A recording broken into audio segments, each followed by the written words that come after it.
Pottstown is only 90 minutes from NFL Films, but none of us had been back in 30 years. Now, there's a nuclear power plant next door to the hotel where we used to stay. We didn't expect to find anyone who remembered a minor league team that lasted only 2 seasons 3 decades ago. Bob, there's Bob. Well, we were wrong. Chuz. Good to see you. Yeah, good to see you. Yeah. Bob was the president of the Firebirds. Wow. This is like Jeff my Materzo. Hey, Jeff, how are you? He was like 4 years old the last time we were here, so he didn't make the trip. No. Where are you going there? Come on, let's go now. I couldn't believe they come up to see a minor league football team. Phil and Steve, they were all over. They followed us at every game. Good comeback, though, you know, Steve? Huh? All right, now Sunday. Hey, where's Tuckett at, Phil? Just gonna play a game? We're just gonna break the huddle on a cold plays? I recognize this. Isn't this the street we shot King Cochran, on? waltzing down the street. Yeah, when he came in, he had the checkered pants and the red coat. Yes. What would you say to him if he walked in here right now? You're still the king. How you doing, big guy? I give him a big handshake and a big hug. You're still the king. I kept telling him he gets taken down every time. When I met Coach Dave, I got to see an inside part of life that I would have never seen. He was number one in my life, and he always will be. I got to meet the players and to say, hey, I was a ball boy when Jack Dalvin's in the NFL now, and Jack Dalvin was here, and I changed his cleats on his spikes. Our pastor at that time was the chaplain for the Firebirds, Reverend H.L. Butler, because whenever you heard him pray, if you wasn't moved, something was wrong. And together we pray, we can do all things. We thank you. Our game for this. Amen. Mr. Ross, may I shake your hand? You got my vote, brother. I think the legacy of Joe Blake, I mean, you know, he was a good man. He was a very good man. And he took time for me. And especially in a time, early 70s, when maybe there was some racial problems. And here is this very huge African-American ball player taking this little white boy and under his wing. And he just more or less did everything in the world for me. I got taken off this Joe Namath story that I was working on. I said, Jesus, I got to, going from Joe Namath that had been 69, the Jets had won the Super Bowl. What do I get to do? I get to go to Pottstown. That was great. Yeah. Thrilled. But I had the greatest time, absolutely had the greatest time. Wouldn't have traded it for an NFL season or anything else. Ironically, the same season that we discovered the Firebirds, a New York writer named Jay Acton also appeared on the Pottstown sidelines. And while we were shooting our network TV special, he was writing a book called The Forgettables. I just think that if you wanted to write a novel, you couldn't have come up with something that was as mythic as this was. They were one play from an undefeated season, which at that level of professional football had never been done before. And the game in Hartford was just like something out of King Arthur, in medieval England or something like that. They could have played it on horses that day. Like Jay Acton, we knew we had stumbled into a once-in-a-lifetime sports story. And we couldn't have asked for a better ending. We've filmed a lot of snowy games on the frozen tundras of the NFL, but none were more dramatic than that day in Hartford. You don't get that many moments when it's as good as that. At 21, whether you're a writer, a player, or a coach, you don't have the expectation of maybe this won't happen or will happen again. But, Dave was fond of saying that we would only go this way once, and that was really true. Again, I keep repeating, and I hate to sound like a horse's ass. Fellas, we've got the works to win it all the way. And you're never going to have this opportunity. I'm telling you right here, in the middle of this damn place right here, right? This is the greatest opportunity any of you ever had. Most wonderful experience of my life. Most wonderful. It was a sad day when they left. It was a sad day.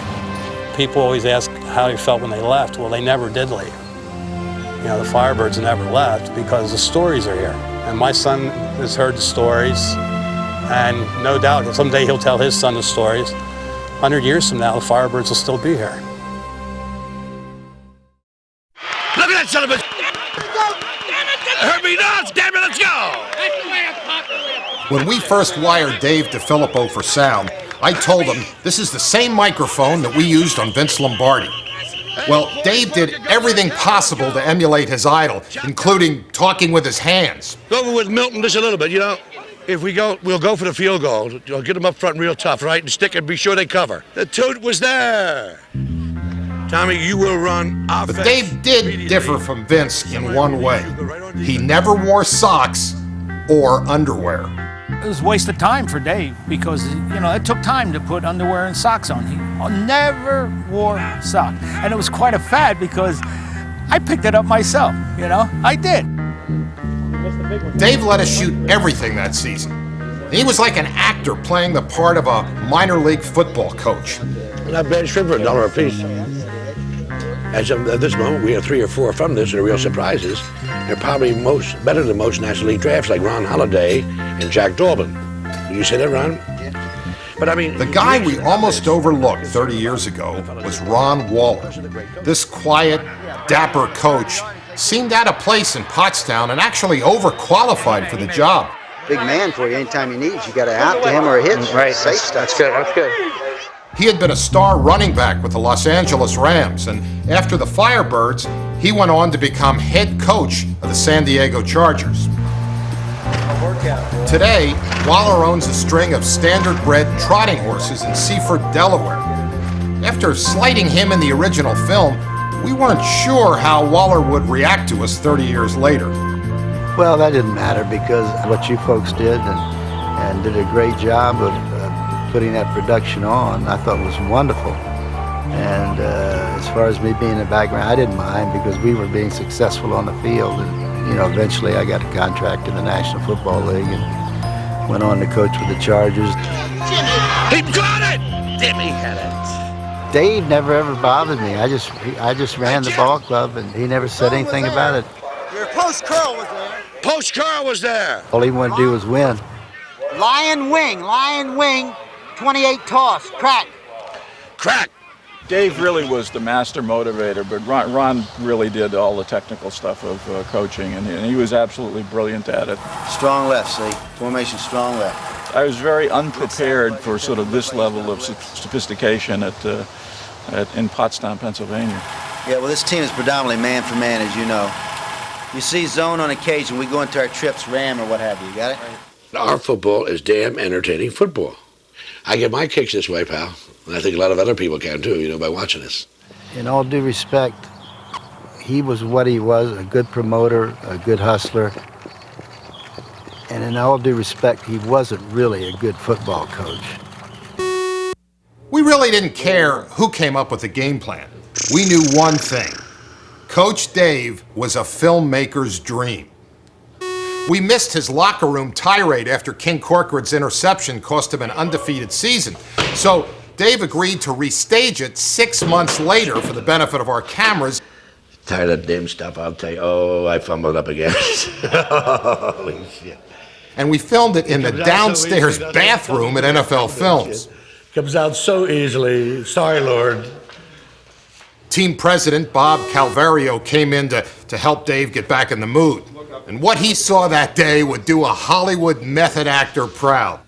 I moved away. I thought he was breathing heavy. And then when he breathed, he sprays. And man, I said, oh, look at this. And yeah, he didn't have to act it. He was still angry.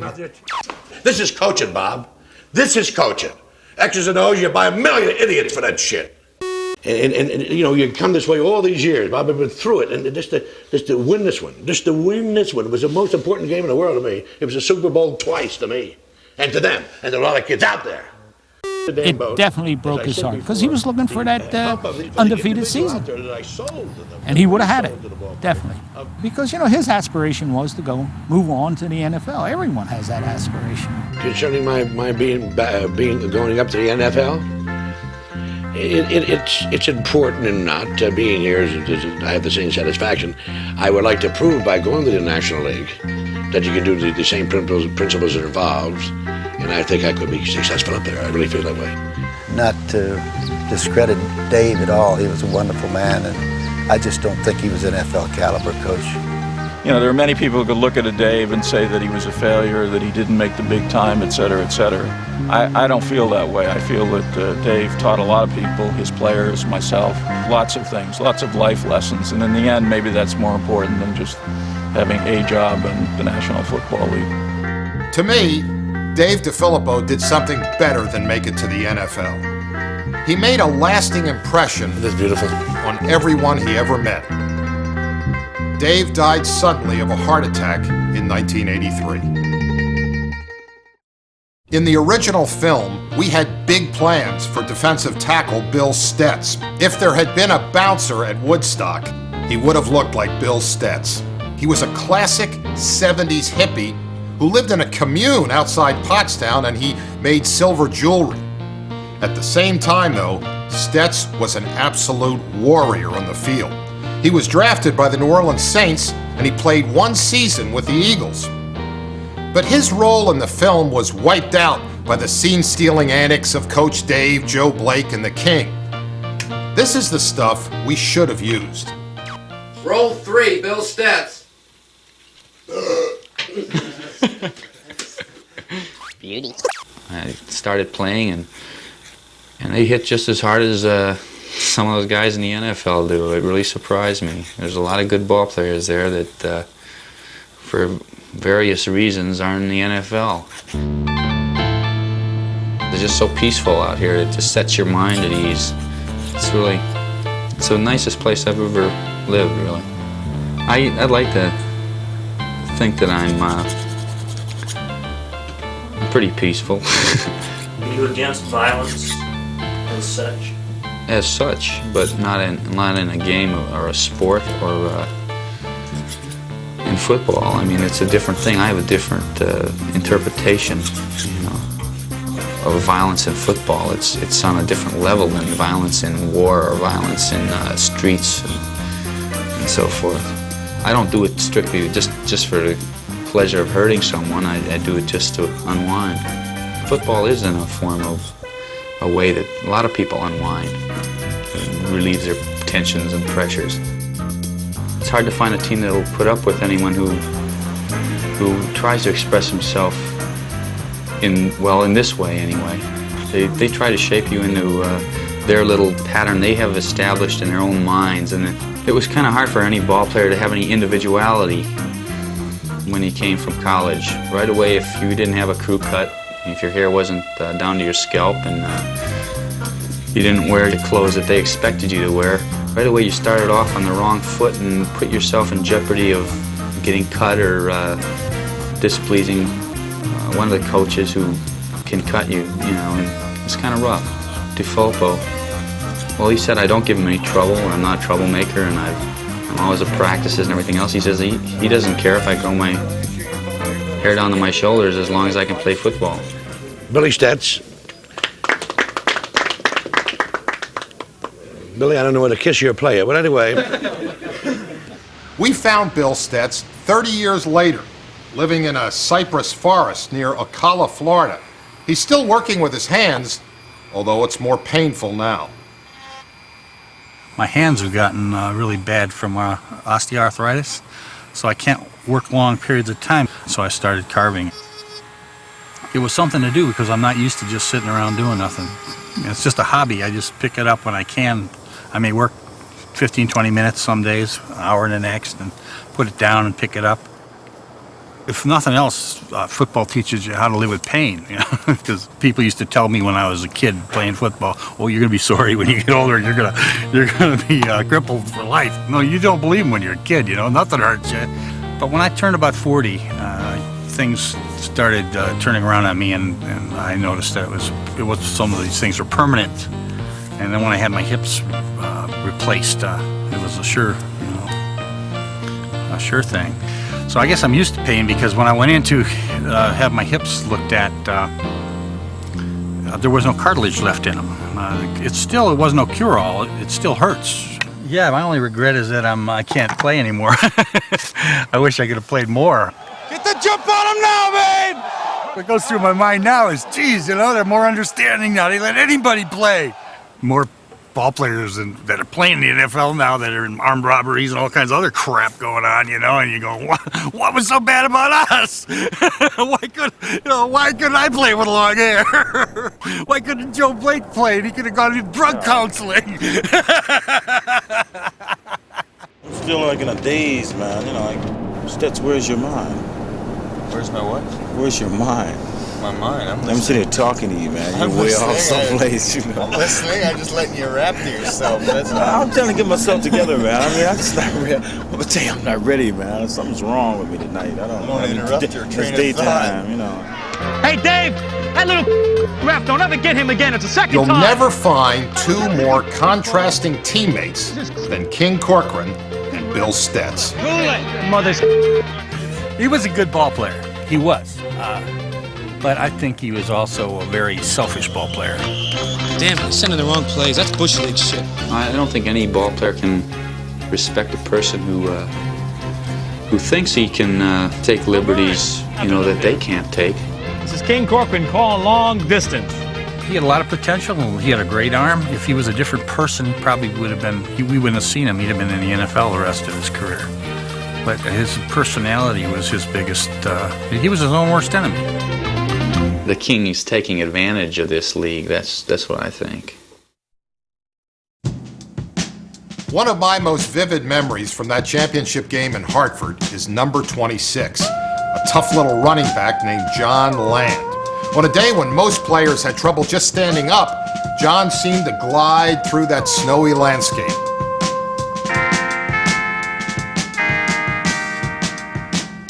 Land was impressive then, and he still is today. He's an energy company vice president in Wilmington, Delaware. Here, we'll still maintain an executive presence here. I never had a vision to think that I would end up in a corporate environment, and especially a vice president of a corporation such as Connective. Back then, John Land was smart, feisty, and a little sarcastic around our cameras. All right, well, let's be nationwide.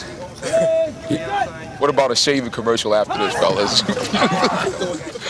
Roll 9. Roll 9. Bus. What, is this an exclusive? Land had spent time with the Colts and the Eagles, and he was bitter about his NFL experience.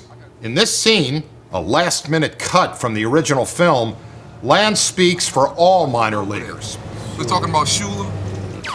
1 week ago, John Land was a running back for the Philadelphia Eagles. Today, he's a Firebird on a bus to Norfolk, Virginia. His thoughts are on the NFL. You go in the office and you sit down and talk, and all the officials, the coaches, and the general managers, they want to feel you and see if you're a solid player or not. At any ball club you go to, they always do that. They'd have a tendency to wrap their arm around you, to grab you, and want to palpitate you, if you will. Get their hands on a football player and feel how solid or flabby they were. And when I was with the Baltimore Colts, I was aware of this potential technique, and I wanted to avoid it at all costs because it was akin to, well, I'm a piece of meat and a slave, so therefore let them grab me. Shula would walk around and pull me to the left and the right and put his hand on top of my head. And after he got tired of feeling, then he said, well, no, Steve, you look Steve's. So then I stood back to back with Don Shula, and Rosenblum walked around. He had a couple of fields on you, I looked back on it and I said, well, based on the money they pay today, they could grab and palpitate me all they want. It wouldn't make a difference. And let Cochran go because he told Williams to go get the football one time. He say he threw a pass and nobody caught it. He said, hey, will you go get the ball? John, you missed a hole, John. I didn't miss the hole. When I first met Jimmy, I was like, who is this guy? Who this guy to think he rules the world? I mean, and you're just another player like I am. I'm sorry, John. I just wanted to get the first down. Because John can't see. His eyes like a pineapple. So I remember going to Ron Wallace saying, you ought to fire that guy because I can't play for him. I mean, all he wants to do is throw the ball. He's not a team player, so get rid of him. Come on, Jack. Just catch the ball. Come on, Jack. The King was also on Jack Dolbin's case. I told him, yeah. He said he's a punchy kid if he only knew what the he was doing. See, when I look at you, you're still going into your move. You got to really drive him. The rookie wide receiver couldn't believe what he was hearing. Maybe that was just part of his act. Part of the persona, being the King. Maybe he felt that he had to be the Joe Willie Namath of minor league football. Jack, next time we get down to Jack, drive quick and bring it out quick, all right? Don't take so long into the move. On the first touchdown play where King threw the ball, We get the ball, and King hits Don Alley on a short out. That's it, huh? All right, King, all right, way to throw that ball, King! And says, "Yay, King, way to go, King."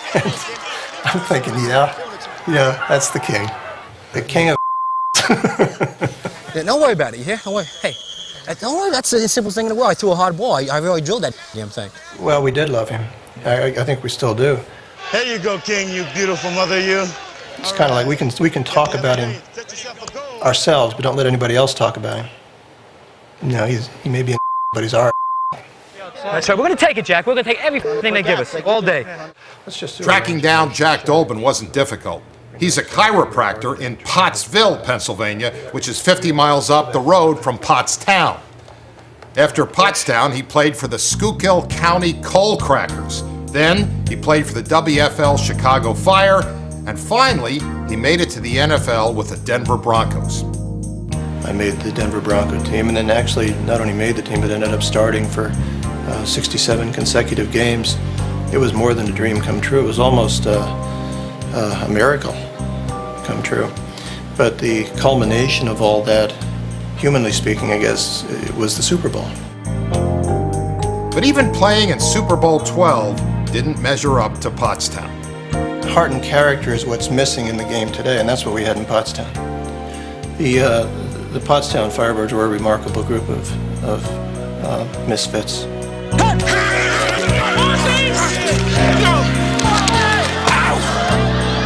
Back in those days in Pottstown, that's the way the game was meant to be played. Without Pottstown, you're right, the NFL would not have happened. In training camp out in Pomona, California, somebody did something, jumped off sides or held, and he said, "Where do you think you're playing, Pottstown?" And I couldn't resist it. All of a sudden, all the loyalties and defensive mechanisms clicked in at the same time. And I said, "Coach, we didn't do that stuff back in Pottstown." I said, "We played the game right back there." Pottstown was a typical working-class community. But on a hill overlooking town stood the mansion of America's underwear king, Ed Gruber. He was the largest underwear manufacturer in the United States at that time. We went up the hill that day because Ed Gruber was the owner of the Pottstown Firebirds. Now, I had interviewed many NFL owners, but nothing prepared me for this. As of today, it is my football team because we have reorganized, and the original team I have bought out, the original owners. He enjoyed life, okay? You go to his house, and I've been to his house, he had a bar that had every kind of liquor that you could name in there. It's time consuming. When I say time consuming, it's a 6 a.m. to 12 p.m. job because you become involved with all the personalities of people. And I think when he imbibed a little bit too much, this different side of him came out. So I think a combination between the wealth that he had and this habit that he had would have people either love him or hate him. Remember, we had a room together. He used to hide the bottle up in the chandelier. All right. You're going to ask me about players, is that it? We started with nobody, without a single player. Coach Dave put together a team, and I think the results of his effort will speak for themselves. They can't get mad at me now. Get ahead. They're the only team in our division. We only play once. Dave wouldn't wear any underwear. That really ticked Ed Gruber off, because Ed Gruber makes over 1/3 of the underwear sold in the United States. He'd go down to the field when Coach was coaching down here, and he'd look under his shirt to see if he was wearing underwear, because he ordered him to wear underwear. I try to talk to our football players on the same basis that I talk to knitters, sewing machine operators, shippers, fabric processors. The great pleasure of being on the sidelines is seeing that offensive team come running back to the bench after they've scored a touchdown, and to me, that's the reward of standing on the sidelines. These are young men, great men, you know. And the greatest satisfaction I have in the world is being, and when I say the greatest satisfaction I have in the world, I hope you take it at least figuratively, is to walk in the locker room and have these great big 265 people come around and throw their arms around me and rub their sweaty faces all over me and my clothes. And to me, it's great. All right, Mr. Groove, way to go. Nice squad. All right, baby. Jim Cochran is a great quarterback, and he will be. I told him last night, and I'll tell you, that Jim Cochran today, if he wished to be, if he would had the personality and would forget all his Joe Namath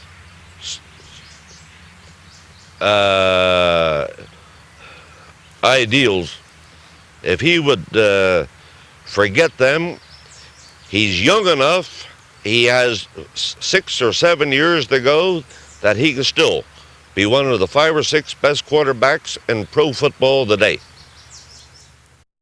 The most complex character on that Firebird team was defensive end Joe Blake. He was a poet, mystic, a Jimi Hendrix freak who lived in the team boarding house, which was called the Firebird Roost. Ron Waller had brought him to town as a talented but troubled project. In other words, I would try to pick up players that I thought maybe I could help out and get them back into the National Football League. And Joe Blake was one of those guys, great athlete, but just very undisciplined as an individual.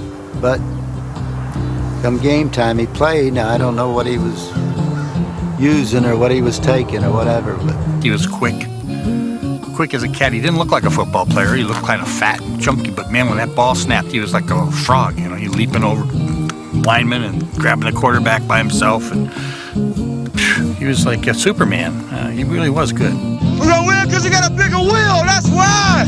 Get off my ass. He's already on my case because I cussed at him. That's why I let him do it. but he had too many distractions and not focused enough on really what he wanted to accomplish, I think, in life. I demand more of myself, you know. I guess maybe it's that Virgo way of perfection or something, never really being satisfied, you know, completely. Joe was always in trouble doing something. Coming late to practice, not coming to practice, disappearing, staying out all night. He'd been tipping toes to the tulips. Like Dave used to always tell me, you know, like, he says, you got to sacrifice, you know, lay off the women. And he'll hit you with something like, he'll be saying, sure, sure. And he'll hit you like, sins of the flesh you pay for here on this earth, you know. And I stopped and looked at him and I said, what is he talking about? And he says, I have a direct communicate with the man upstairs. He says, you can't fool me. I know what you're doing, you know. Joe? Roll 1, Blake suspension. Roll 1, Blake suspension. Coach Dave was so into the making of our film that he asked our permission to suspend Joe Blake for 1 game. Well, we said sure, as long as we could be there to shoot it. There's a reason I won a title with the Continental League, Coach, and I have the formula. And you don't have to be with us or with us. It don't make any difference to me. It's up to me, not you, Joe. See you later. Joan will give you a letter. Joan will give you a letter. Well, Blake had been busted for heroin for the 2nd time that season by the Pottstown police chief, Dick Tracy. Yep, Dick Tracy, that was really his name. Sure. Well, Joe was not only cool about us shooting the scene, he even stayed around to help Dave stay in character for his reaction cutaways. Yeah, Just 10 more seconds. Get those eyes, those beats look like zoom in on me, like sure, yeah, hey, just shake your head like that, like, yeah, just like that, like, no, just do that one number like that. You know, What'd you have in that? That was a hell of a cigarette you gave me. You know how I fly, Coach. There's only one way to fly. I know, we saved money on the last trip to Orlando with you. We were going to send you down without plane. Sometimes when people are sort of supernovas, and Joe was really a supernova, he's this white hot star, they flame and they burn out early. You know, Joe, I have to think when he was with Pottstown, he was high as much as he was in full control of his capacities.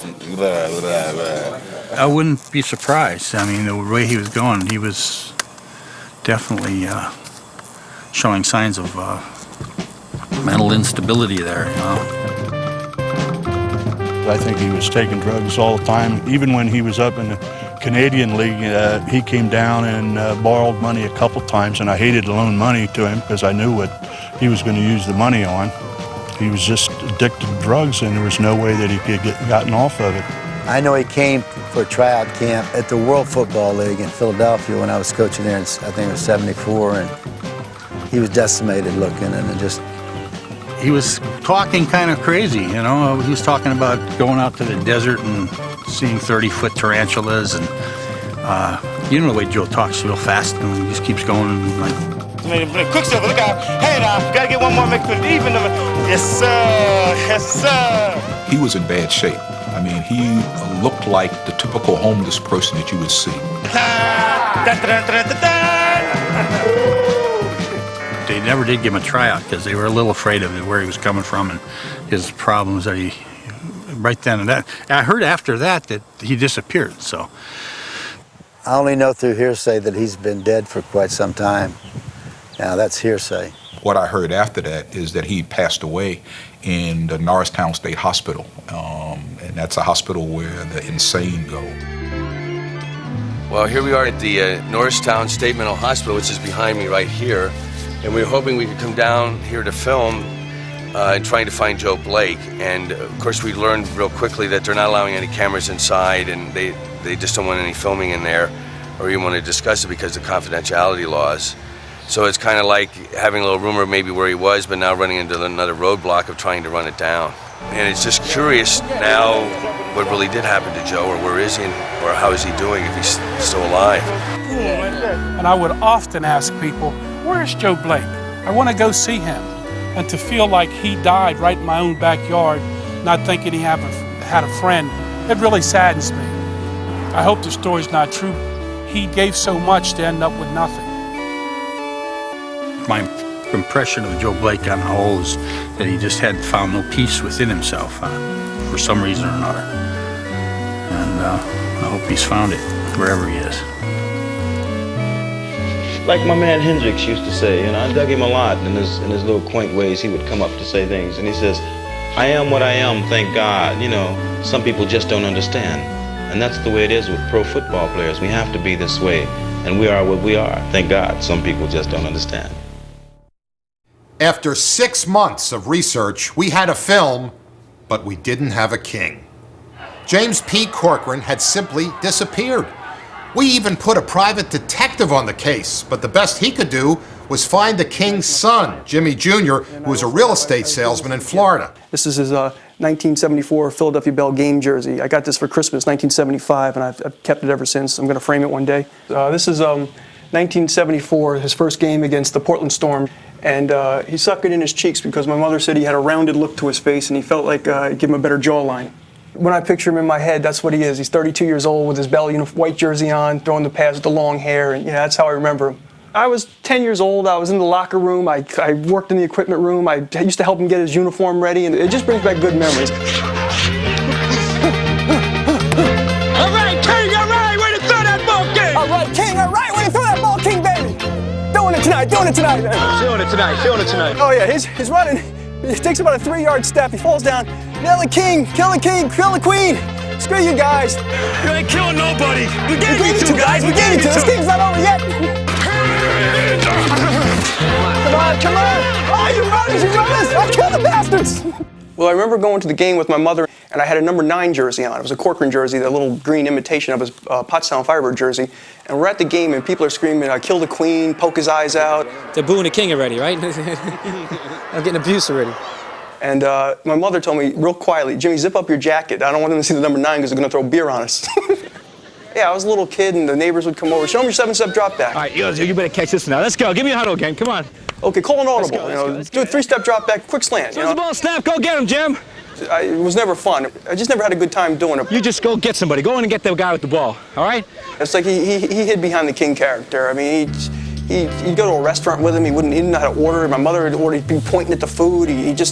Social skills were very, very, very lacking. So the king character took care of everything. Huh? You gonna be at the game Saturday night? Yeah. How's your new Lincoln? Pretty good. Yeah, I got my phone in there, the whole bit. As I got older and I started I'm bigger than he is now. I'm taller and I'm a little bit more muscular than he was. and he was having problems with it. I remember I was in college, and I called my mother to tell her I bench pressed 300 pounds. And he came home from work in a suit, and my mother told him, he said, Jimmy got 300 pounds? And she said, yeah. He went into the basement with a suit and tie and had to get 310. My mother spotted him.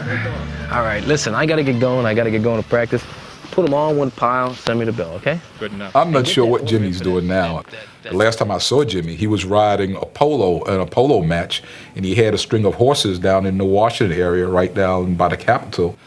This is 1985 when he became a polo player, and he bought me a uniform, so I thinking I maybe would join him, but I actually couldn't ride the horse. You know, if you know Jimmy, he's always muscular up top, tanned and well-groomed, riding these little tiny horses that you get in polo matches. It looked unusual. It didn't look normal. It looked like Godzilla riding a dog. It's a V-spread. He saw that in Pump and Iron and he liked the pose. It's to make his waistline look small and his chest big. And he would come over and knowing Jimmy and says, what do you think, guys? How do I look? How do I look? I said, Jimmy, you look funny out there on that little horse. You look like your feet were dragging the ground. And I remember vividly, this would be 1983. We're going to buy a new Corvette for my mother. We're going to the dealership down in Virginia, and he tells me to get ready, and he's getting ready. I go upstairs, he's putting on his polo uniform. The boots, the chaps, the whole... I said, what are you doing? What's with the full uniform? Intimidation. What do you see how intimidated they get? So we go in there, and he did make these guys very uncomfortable, just like he would have used his football uniform 10 years earlier. I heard that he was in a slammer at one time. I hope not, but that's what I heard. I haven't heard from him for a long time. I accidentally ran into him when I was bouncing down on Fort Lauderdale Beach when I first came down here, probably 72 or 3. He came walking through the doors and was just like he always was. Hey, how you doing? See you later. He's gone. I was going,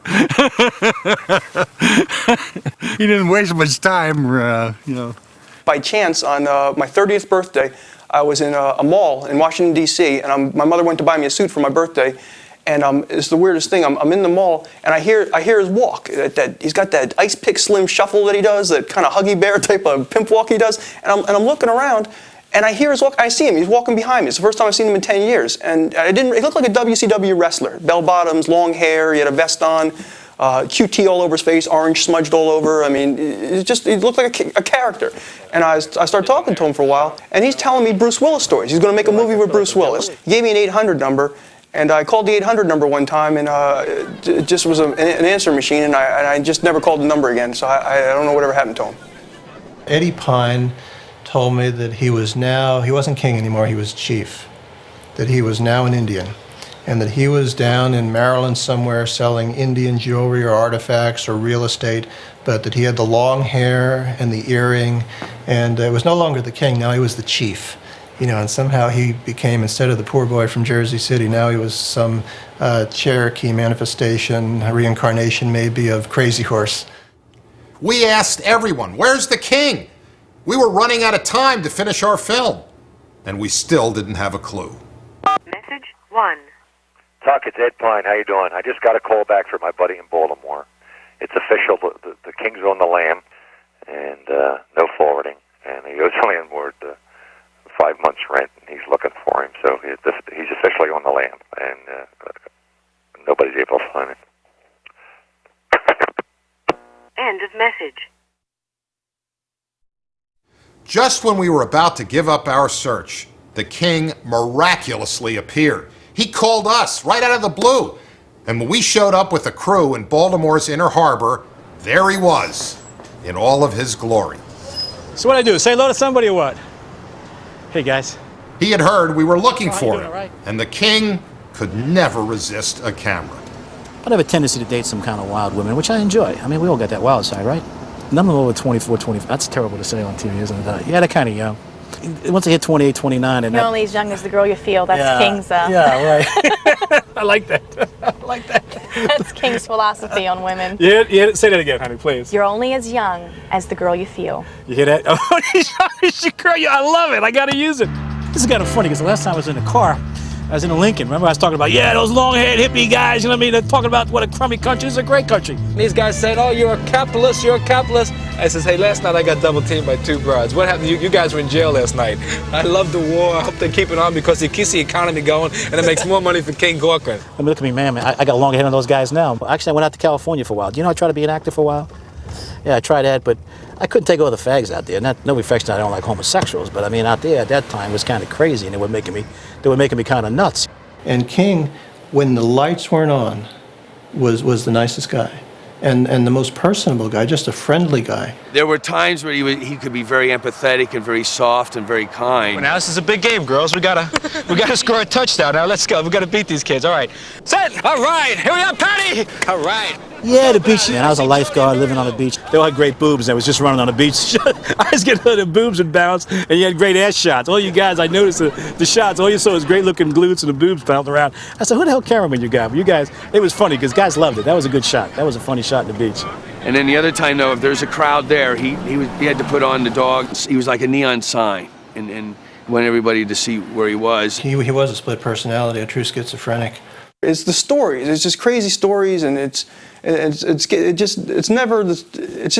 like delusional stories. Your son was in the thing on the Jimmy Jr. Yeah, What's Jimmy Jr. done? He's an actor. He's out in L.A. now. Okay. Well, I have no desire to be famous. I don't want to be an actor. I don't want to be. Yeah, sudden death. He did a movie called Young Guns. He was in Young Guns.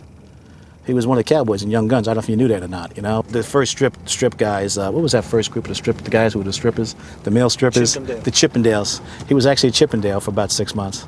It's constantly Hollywood and movie stars. I'm doing this and that, and I'm making this movie with this guy, and I know this actress wants to meet me. And it's just crazy stuff, and it just after a while you can't take it anymore. Matter of fact, I want you guys to come out to Vegas when we're doing a show out there August 6th because she's going to be out there with me. I'd like you guys to come out and tape when I'm actually on stage singing. Come out and watch the whole show, you know?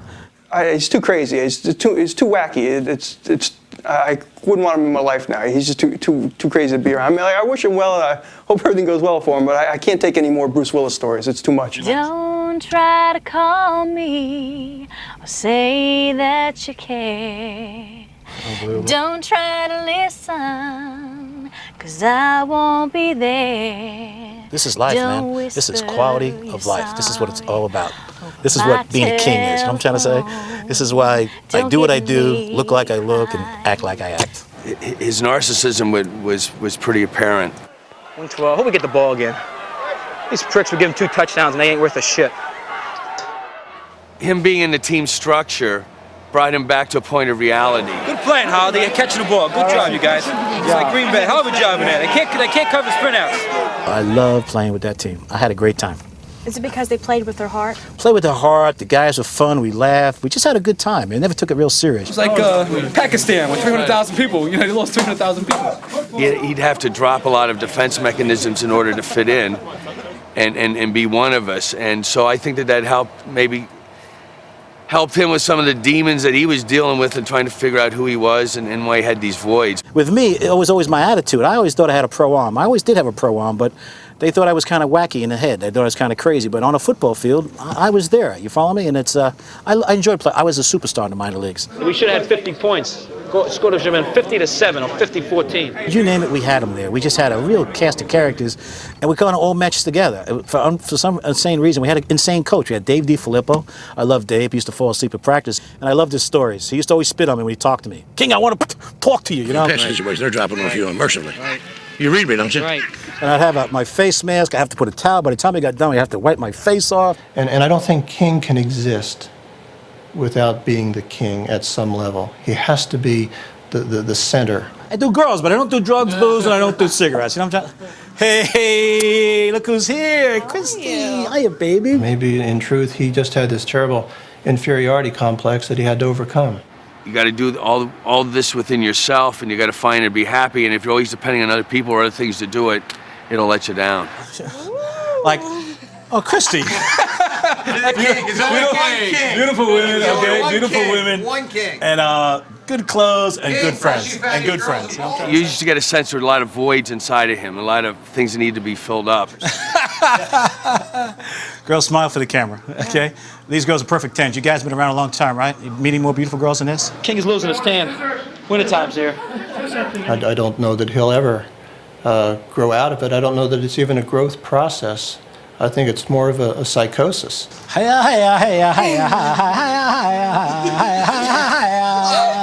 looking like the guy's a madman, a total madman. I think King would have been a good study, maybe when he goes on to the other life. They could dissect his brain and figure out what's in there.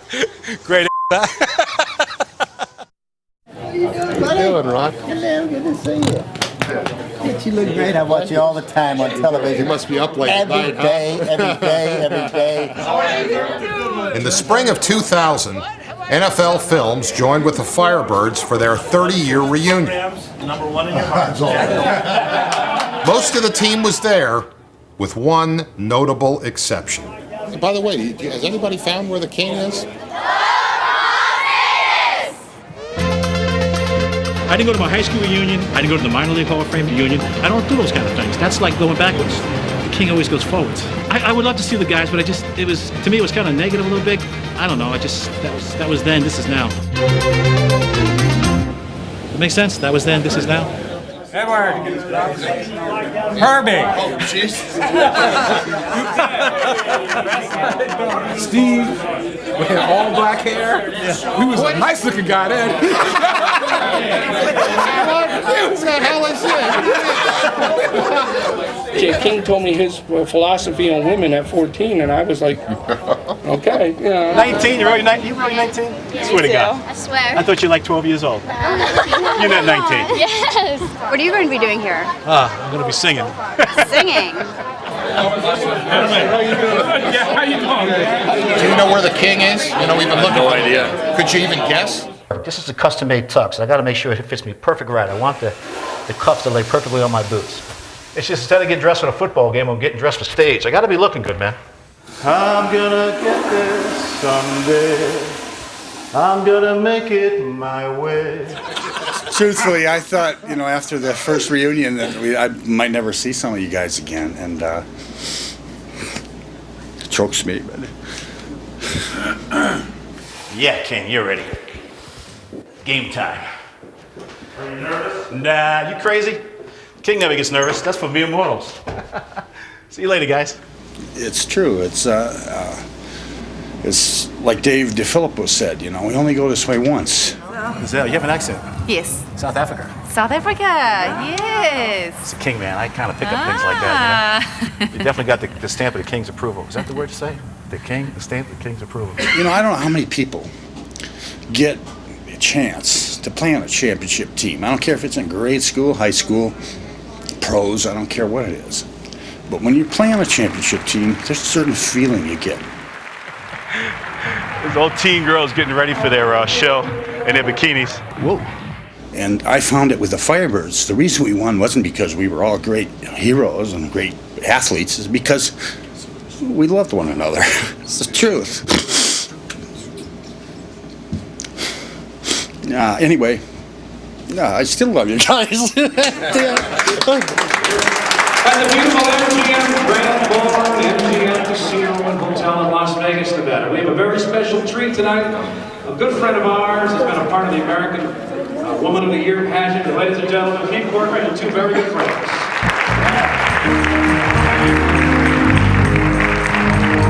Thanks, Jim.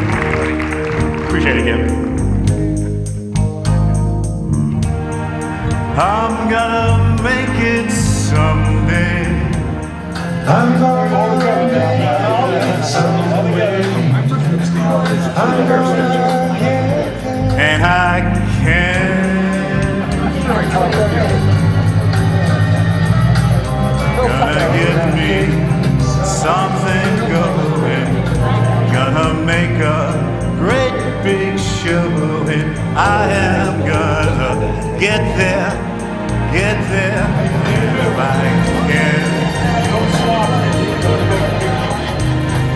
If I can.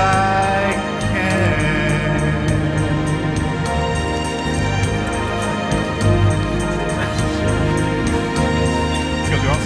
Thank you. I hit on that one. Ladies and gentlemen, Kate Corbett. Thank you, Kate. Your friends. Me. Kate Corbett. I hit that one, all right. I've had a lot of amazing experiences in the last 30 years, not the least of which was spending a year with most of you in 1970. This is from a poem called Fernhill by the Welsh poet Dylan Thomas. And as I was green and carefree, famous among the barns, about the happy yard, and singing as the farm was home, In the sun that is young once only, time let me play and be. Golden in the mercy of his means, and green and golden, I was huntsman and herdsman. The calves sang to my horn. The foxes on the hills barked clear and cold, and the Sabbath rang slowly in the pebbles of the holy streams.